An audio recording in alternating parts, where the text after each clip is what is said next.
நீங்க weight gain பண்ணணும்னு நினைக்கிறீங்களா?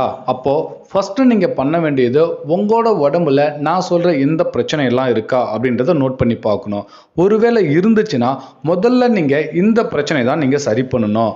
இதை சரி பண்ணா மட்டும்தான் உங்களோட பாடியில வெயிட் கெயின் ப்ராசஸ் நடக்கும். அது என்னென்ன ப்ராப்ளம் அப்படின்னு தெரிஞ்சுக்கிறதுக்கு முன்னாடி நம்ம சேனலை இன்னும் நீங்க சப்ஸ்கிரைப் பண்ணலாம். மறக்காம சப்ஸ்கிரைப் பண்ணுங்க. கூடவே பக்கத்தில் இருக்கிற பெல் ஐக்கானையும் கிளிக் பண்ணுங்க. ஃபர்ஸ்ட் உங்களோட பாடி ஹீட் பாடியா இருக்கா அப்படின்றத நோட் பண்ணி பார்க்கணும். எஸ், உங்க பாடி ஹீட்டா இருந்ததுன்னா கண்டிப்பா உங்களுக்கு வெயிட் கெயின் ஆகாது. முதல்ல உங்களோட பாடி டெம்பரேச்சர் தான் நீங்க ரெடியூஸ் பண்ணணும். ரெண்டாவது, உங்களுடைய டைஜஸ்டிவ் சிஸ்டம் கரெக்டா இருக்கா அப்படின்றத பார்க்கணும். எஸ், நீங்க சாப்பிட்ற சாப்பாடு கரெக்டா உங்களுக்கு செரிமானம் ஆகுதா அப்படின்றத நோட் பண்ணி பார்க்கணும். மூணாவது ரொம்பவே முக்கியமான விஷயம் என்ன அப்படின்னு பார்த்தீங்கன்னா, நீங்க பசிச்சு சாப்பிட்றீங்களா இல்ல நேரத்துக்கு சாப்பிட்றீங்களா அப்படின்றத நோட் பண்ணி பார்க்கணும். இந்த மூணு விஷயத்தை நீங்க சரி பண்ணாலே ஈஸியா நீங்க வெயிட் கெயின் பண்ணிடலாம். ஹெர்பலைஃப் நியூட்ரிஷன் ஃபுட் எடுத்து என்னோட கைடன்ஸ்ல நீங்களும் வெயிட் கெயின் பண்ணணும்